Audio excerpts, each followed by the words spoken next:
શ્રી અયોધ્યા કાંડ સર્ગ 73 અને 74। ભરતે પિતાના મરણના સમાચાર માતા પાસેથી સાંભળ્યા અને સીતા તથા લક્ષ્મણ શ્રી રામ સાથે વનમાં ગયા એ જાણીને અતિશય દુઃખ થયું। હે માતા, તે મારું હિત કર્યું નથી, તે તો મારા પિતાનો અને મોટા ભાઈનો વિયોગ કરાવ્યો છે। આવી સ્થિતિમાં મારે રાજ્યને શું કરવું છે? હે માતા, તે તો મારા હૈયામાં પડેલા દુઃખના ઘા પર મીઠું છાંટ્યું છે। હવે મારું દુઃખ કોને જઈને કહું? હે માતા, તારા કરેલા કાર્યથી રઘુકુળનો વિનાશ થઈ ગયો છે। આવી કુલઘાતીની સ્ત્રીને હું માતા કહેતા પણ શરમાઉં છું। તે મારા પિતાને રામનો વિયોગ કરાવીને તેમના પ્રાણ હરી લીધા છે। તે તારા પતિની જ હત્યા કરી છે। મારા એ સત્યપ્રિય પિતાનો તે નાશ કર્યો છે। હવે સુમિત્રા અને કૌશલ્યા મહારાજના અને તેમના પુત્રના વિયોગથી ઝૂરી ઝૂરીને મરશે।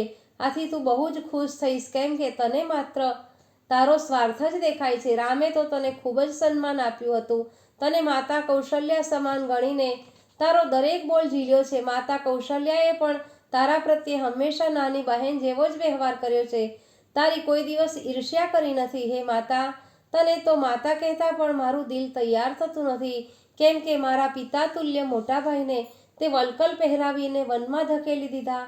હે નિર્દય અને લાલચુ માતા, હું તારી ઈચ્છા પ્રમાણે રાજ્યનો સ્વીકાર નહીં કરું। જરૂર પડશે તો તારો ત્યાગ કરતા પણ હું અચકાઈશ નહીં। હું નિંદાને પાત્ર થવા માંગતો નથી। ઈક્ષ્વાકુ કુળનો પરંપરાગત રિવાજને હું નહીં તોડું। મોટા ભાઈને છોડીને નાના પુત્રને ગાદી અપાવવાનો વિચાર તને ક્યાંથી સૂઝ્યો? હું તારી દુષ્ટ મનોકામના કદી પણ પૂરી નહીં થવા દઉં।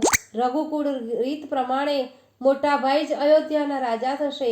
હું આજે જ રામ પાસે વનમાં જઈશ, તેમને પાછા લઈ આવી તેમને જ રાજ્ય સોંપીશ અને હું તેમનો દાસ બનીને સેવા કરીશ। ભરતે માતાને કઠોર વચનો કહીને સખત ઠપકો આપ્યો, પણ તેની કૈકેયી ઉપર કોઈ જ અસર થઈ નહીં। તેણે તો ફરી ફરીને ભરતને રાજ્યાભિષેકની વાત કહેવાનું જ ચાલુ રાખ્યું। આથી ભરત ક્રોધિત થઈ ઉઠ્યો અને ભયાનક સ્વરૂપ ધારણ કર્યું। તેણે માતાનો તિરસ્કાર કરતા કહ્યું કે હે ક્રૂર કર્મ કરનારી કૈકેયી, તે તારા ધર્મનો ત્યાગ કર્યો છે, માટે તું વનમાં ચાલી જા। તે જે કાર્ય કર્યું તેથી મારા પિતા સાથેનો તારો સંબંધ હવે પૂરો થઈ ગયો છે, તેમ માની લે। તારે મારા માટે કે મારા પિતા માટે હવેથી કોઈ વિચાર કરવો નહીં કે રુદન પણ કરવું નહીં। તને હવે અયોધ્યામાં રહેવાને કોઈ અધિકાર નથી। હવે તું નરકને પ્રાપ્ત કરીશ। તારા આવા ભયાનક અને ઘાતકી કૃત્યને જોતા લોકો મને પણ નિંદશે અને કહેશે કે પુત્ર પણ માતા જેવો જ ક્રૂર અને દુષ્ટ સ્વભાવનો હશે। મારા પિતાનું મૃત્યુ અને રામનો વનવાસ અને મારી અપકીર્તિ એમ 3 દુષ્કાર્ય તે એકી સાથે કર્યા। આમાં મારું હિત ક્યાં રહ્યું? રાજ્ય લોભથી તું આંધળી થઈ ગઈ છે, તારી વિવેક બુદ્ધિ ભ્રષ્ટ થઈ ગઈ છે, તું મારી સાથે બોલવાને પણ લાયક નથી। મારી માતા કૌશલ્યા અને સુમિત્રા શોકના વિરહમાં પાગલ જેવા થઈ ગયા છે, ત્યારે તને તો આનંદ થાય છે। આથી તને જેટલી ધિક્કારું તેટલું ઓછું છે। હે મહાપાપી થઈ છે, તારા પાપે મને પિતા વિહોણો બનાવ્યો છે, ધિક્કારને પાત્ર બનાવ્યો છે, રામ લક્ષ્મણનો વિયોગ કરાવ્યો અને સર્વલોકમાં ધિક્કારને પાત્ર બનાવ્યો છે। અરે, સ્ત્રીઓને તો સગા સંબંધી પ્રત્યે પ્રેમ ભાવ હોય છે, તેમાં પોતાનો પુત્ર સર્વથી અધિક પ્યારો હોય છે।